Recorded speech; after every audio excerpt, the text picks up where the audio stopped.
श्री शिवाय नमस्तुभ्यम। हर हर महादेव। आप सबको पता है कि पितृपक्ष के बहुत ही प्यारे से दिन चल रहे हैं और आज का ये वीडियो है बहुत ही खास होने वाला है, क्योंकि इस वाले वीडियो में जो उपाय है ना, वो आपके पितरों को सिर्फ तर्पण ही नहीं देगा बल्कि सीधा मोक्ष देगा।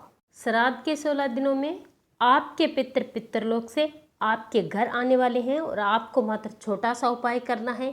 तुलसी जी में सिर्फ और सिर्फ आपको गंगा जल छींटना है 5 बार और आपके पितरों को सीधा मोक्ष मिलेगा। पूज्य गुरु जी की कथा से सुन करके समझ करके आपको बहुत ही विस्तार से बताऊंगा, परंतु उससे पहले अगर आप भी चैनल पर पहली बार आए हैं तो वीडियो को लाइक करके चैनल को सब्सक्राइब करके कमेंट बॉक्स में हर हर महादेव लिखना ना भूलें और वीडियो को शेयर करना ना भूलें। आज की इस वीडियो में हम 3 ऐसे महाउपायों के बारे में बात करेंगे जो आपके पितरों को सीधा मोक्ष दिलाएगा। आपके घर की उन्नति होगी, आपके धन और वैभव की उन्नति होगी, आपके घर में कभी बीमारियां नहीं आएगी, आपके घर में लड़ाई झगड़े नहीं होंगे, आपकी सारी मनोकामनाएं पूरी होगी और आपके जो सारे पितर दोष है वो दूर होने वाले हैं। आपके घर में सुख शांति और समृद्धि बनी रहेगी। सबसे पहले बात करते हैं पहले वाले उपाय की। जिस घर के पितर प्रसन्न रहते हैं उस घर में कभी कलह क्लेश नहीं होता, बीमारियां नहीं आती, उस घर की उन्नति कभी नहीं रुकती, उस घर के काम हमेशा बढ़ते ही रहते हैं और उस घर और परिवार की उन्नति हमेशा होती रहती है। पहला जो उपाय है वो है आपके पितरों को मोक्ष दिलाने वाला। तो ध्यान से सुनना, आपको करना क्या है। आपके घर में गंगा जल तो होगा ही, नहीं है तो आप मंदिर से जाकर ले आए। आपको लेना है थोड़ा सा गंगा जल और साथ में लेनी आपको एक कटोरी। कटोरी में आपको कुछ भी नहीं डालना है, आपको खाली कटोरी लेनी है। गंगा जल आप किसी भी अलग गिलास, लोटे या कटोरी में डाल सकते हैं। जी गुरु जी ने बताया कि श्राद्ध के 16 दिनों में आप ये उपाय कभी भी कर सकते हैं। जरूरी नहीं कि आप इस उपाय को रोज करें या फिर किसी विशेष दिन और तिथि पर करें। आप 16 दिनों में जितनी बार हो सके उतनी बार करें, नहीं तो एक बार इस उपाय को जरूर करें। आपको एक कटोरी में गंगा जल लेना है और साथ में एक खाली कटोरी लेनी है और लेकर आपको पहुंच जाना है अपने घर के तुलसी माता के पौधे के पास।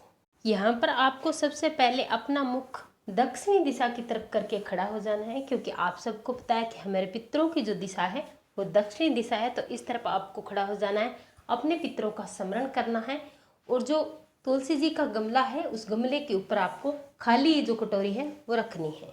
अब ध्यान से सुनना, आपको करना कैसे है पूरा जरूर सुनना।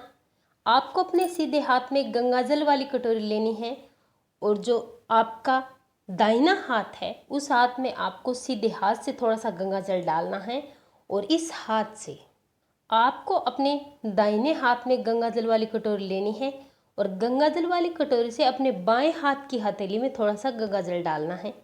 काशी विश्वनाथ के नाम से अपने पितरों का स्मरण करते हुए इस कटोरी में आपको इस गंगा जल को छोड़ देना है। ध्यान रखना, तुलसी माता के पौधे में आपको एक बूंद भी गंगा जल नहीं डालना है, इस कटोरी में छोड़ना है।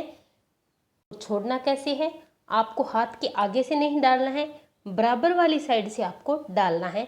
हाथ के आगे से हम सूर्य देव को अर्घ्य देते हैं, देव देवताओं को पूजा करते हैं, इसमें जल समर्पित करते हैं, लेकिन पितरों को जब हम जल देते हैं तो हमें हाथ के बराबर वाली साइड से जल नीचे गिराना होता है। तो आप इस कटोरी में जल नीचे गिराएं काशी विश्वनाथ के नाम से।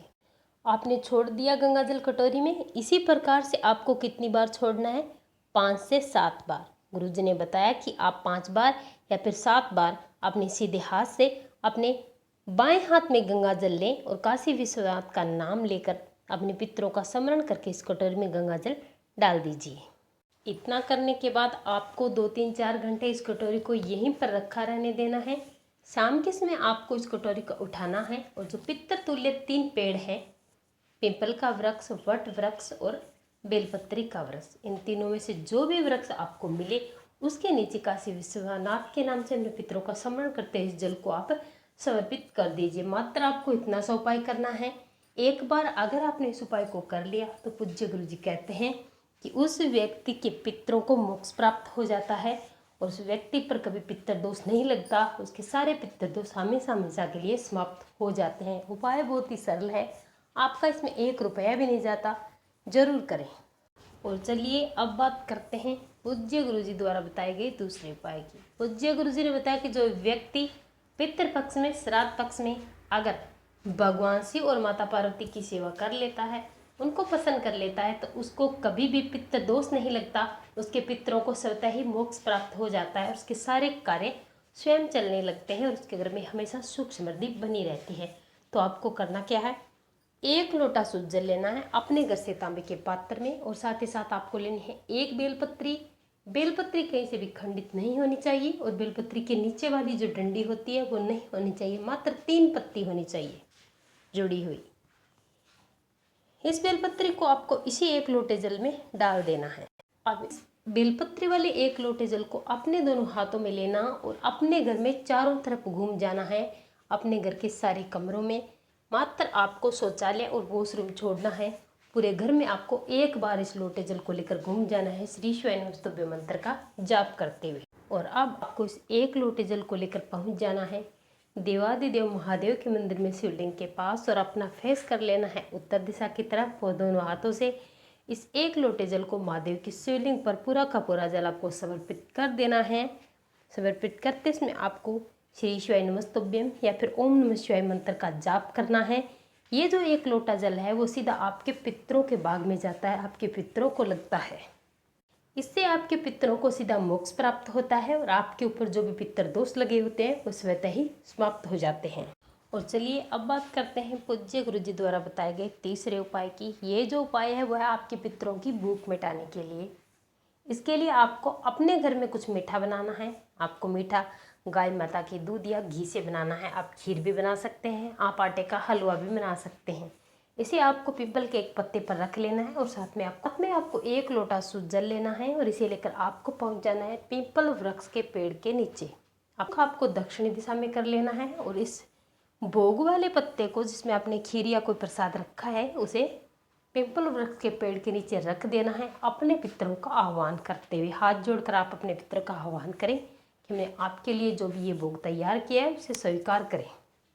और इतना करने के बाद आपको अपने साथ जो 1 लोटा शुद्ध जल लेकर आए उसे पीपल वृक्ष के पेड़ की जड़ में वहीं पर समर्पित कर दीजिए। इतना करने के बाद आपको महादेव का स्मरण करना है। पिंपलेश्वर महादेव का स्मरण करते हुए आप अपने पितरों का स्मरण करें, अपने पितरों को मोक्ष प्राप्ति के लिए महादेव से प्रार्थना करें। पूज्य गुरु जी कहते हैं कि श्राद्ध के 16 दिनों में जो व्यक्ति उपाय कर लेता है उसके पितरों की भूख मिट जाती है, उसके पितर स्वयं ही तृप्त हो जाते हैं, वो उन्हें आशीर्वाद देकर जाते हैं, उनके सारे अटके हुए काम फिर से चलने शुरू हो जाते हैं। उनके पितरों के आशीर्वाद से उसके घर में कभी रोग बीमारी लड़ाई झगड़ा नहीं होता, उसके घर में हमेशा सुख और समृद्धि बनी रहती है। तो आप इन उपायों को जरूर करें। हमने आज की वीडियो में आपको 3 उपाय बहुत ही अच्छे से समझाने की कोशिश की है। ये उपाय आप पितृपक्ष के 16 दिनों में कभी भी कर सकते हैं।